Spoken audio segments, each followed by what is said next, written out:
പാകിസ്ഥാനു വേണ്ടി മാതൃരാജ്യത്തെ ഒറ്റുകൊടുത്ത യുവാക്കൾ. ഹരിയാന സ്വദേശിയായ യൂട്യൂബർ ഉൾപ്പെടെ 6 പേർ അറസ്റ്റിൽ. ട്രാവൽ വ്ലോഗർ ജ്യോതി മൽഹോത്ര ഏജന്റുമാർ വഴി വിസ നേടി പാകിസ്ഥാൻ സന്ദർശിച്ചു. ശത്രു രാജ്യത്തിന് തന്ത്രപ്രധാനമായ വിവരങ്ങൾ ചോർത്തി നൽകിയെന്നാരോപിച്ച് ഹരിയാന ആസ്ഥാനമായുള്ള ഒരു ട്രാവൽ ബ്ലോഗർ ഉൾപ്പെടെ 6 പേരെയാണ് ഡൽഹി പോലീസ് അറസ്റ്റ് ചെയ്തത്. ഹരിയാനയിലും പഞ്ചാബിലുമായി വ്യാപിച്ചു കിടക്കുന്ന ഒരു ശൃംഖല ഇവർക്കുള്ളതായും അവർ പാകിസ്ഥാന്റെ ഏജന്റുമാരായും സാമ്പത്തിക സഹായികളുമായി പ്രവർത്തിക്കുന്നതായും പോലീസ് ആരോപിച്ചു. പ്രതികളിൽ ഒരാൾ ട്രാവൽ വിത്ത് ജോ എന്ന യൂട്യൂബ് ചാനൽ നടത്തിയിരുന്ന ജ്യോതി മൽഹോത്രയാണ്. ഇവർ ഏജന്റുമാർ വഴി വിസ നേടിയ ശേഷം 2023 പാകിസ്ഥാൻ സന്ദർശിച്ചതായി ഉദ്യോഗസ്ഥർ വെളിപ്പെടുത്തി. യാത്രക്കിടെ ന്യൂഡൽഹിയിലെ പാകിസ്ഥാൻ ഹൈ കമ്മീഷനിലെ സ്റ്റാഫ് അംഗമായ ഡാനിഷുമായി അവർ അടുത്ത ബന്ധം സ്ഥാപിച്ചതായും ഉദ്യോഗസ്ഥർ പറഞ്ഞു. ഷാക്കിർ എന്ന റാണ ഷഹബാസിനെ ജാട്ട് രൺധാവ എന്ന പേരിലാണ് ജ്യോതി ഫോണിൽ സേവ് ചെയ്തത്. ഇന്തോനേഷ്യൻ തലസ്ഥാനമായ ബാലിയിൽ ഇരുവരും ദിവസങ്ങളോളം ഒന്നിച്ചു കഴിഞ്ഞിരുന്നുവെന്നും കണ്ടെത്തിയിട്ടുണ്ട്.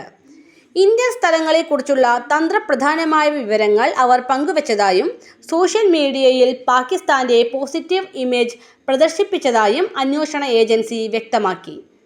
ഭാരതീയ ന്യായ സംഹിത സെക്ഷൻ 152, 1923 ഔദ്യോഗിക രഹസ്യ നിയമത്തിലെ സെക്ഷൻ 3, 4, 5 എന്നിവ പ്രകാരമാണ് ജ്യോതിക്കെതിരെ കുറ്റം ചുമത്തിയിരിക്കുന്നത്.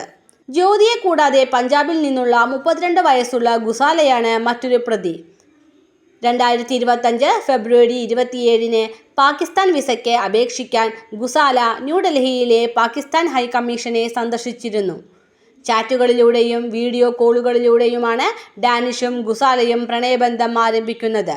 കാലക്രമേണ ഡാനിഷ് ഗുസാലയ്ക്ക് പണം നൽകിയതായും ഉദ്യോഗസ്ഥർ പറഞ്ഞു. കേസിൽ അറസ്റ്റിലായ മറ്റുള്ളവർ ഡാനിഷുമായി സാമ്പത്തിക ഇടപാടുകളിലും വിസ സംബന്ധമായ പ്രവർത്തനങ്ങളിലും സഹകരിച്ചയാളുകളാണ്. വൈകാരിക ബന്ധങ്ങൾ, സമ്മാനങ്ങൾ, വ്യാജ വിവാഹ വാഗ്ദാനങ്ങൾ എന്നിവയിലൂടെ മതപരവും സാമൂഹികവുമായ പശ്ചാത്തലങ്ങളിൽ നിന്നുള്ള ദുർബലരായ വ്യക്തികളെ വഴിതെറ്റിച്ച ഒരു വലിയ ചാരവൃത്തിയുടെ ഭാഗമാണിതെന്ന് ഉദ്യോഗസ്ഥർ പറഞ്ഞു. പാട്യാലയിലെ ഖൽസ കോളേജിലെ വിദ്യാർത്ഥിയായ 25-കാരൻ ദേവേന്ദ്ര സിംഗ് ധില്ലൺ ആണ് അറസ്റ്റിലായ മറ്റൊരാൾ. ഇന്ത്യയുടെ നീക്കങ്ങളെക്കുറിച്ചും തന്ത്രപ്രധാനമായ വിവരങ്ങളെക്കുറിച്ചും പാകിസ്ഥാന് പങ്കുവെച്ചെന്ന് കണ്ടെത്തിയതിൻ്റെ അടിസ്ഥാനത്തിലാണ് യുവാവിനെതിരെ കേസെടുത്തത്. പിസ്റ്റളുകളുടെയും തോക്കുകളുടെയും ചിത്രങ്ങൾ വിദ്യാർത്ഥി ഫേസ്ബുക്ക് വഴി പാകിസ്ഥാന് പങ്കുവച്ചിരുന്നു. പാട്യാല കോളേജിലെ 1ാം വർഷ PG വിദ്യാർത്ഥിയാണ് യുവാവ്. പ്രതിയും പാക് ഉദ്യോഗസ്ഥരും തമ്മിലുള്ള പണമിടപാടിനെ കുറിച്ച് കണ്ടെത്തുന്നതിന് ബാങ്ക് അക്കൗണ്ട് വിവരങ്ങളും പരിശോധിച്ചു വരികയാണ്. വിവരങ്ങൾ ലഭിക്കുന്നതിനു വേണ്ടി വിദ്യാർത്ഥിക്ക് പാക് ഇന്റലിജൻസ് ഏജൻസി പണം നൽകിയിരുന്നു. പട്യാല സൈനിക കന്റോൺമെന്റിന്റെ ചിത്രങ്ങളും പാകിസ്ഥാനിലെ ഉദ്യോഗസ്ഥർക്ക് അയച്ചു നൽകി. ചോദ്യം ചെയ്യലിൽ യുവാവ് കുറ്റം സമ്മതിച്ചു. പാകിസ്ഥാനു വേണ്ടി ചാരവൃത്തി നടത്തിയ കേസിൽ കഴിഞ്ഞ ദിവസം ഉത്തർപ്രദേശ് സ്വദേശിയെയും അറസ്റ്റ് ചെയ്തിരുന്നു. പാകിസ്ഥാന് വിവരങ്ങൾ കൈമാറിയതിന് വലിയ തുകയാണ് യുവാവ് കൈപ്പറ്റിയത്. സഹോദരൻ്റെയും പ്രതി ജോലി ചെയ്യുന്ന കമ്പനിയിലെ ഡ്രൈവറുടെയും അക്കൗണ്ടിലേക്കാണ് പണം അയച്ചിരുന്നത്. മലയാളം പൾസ്.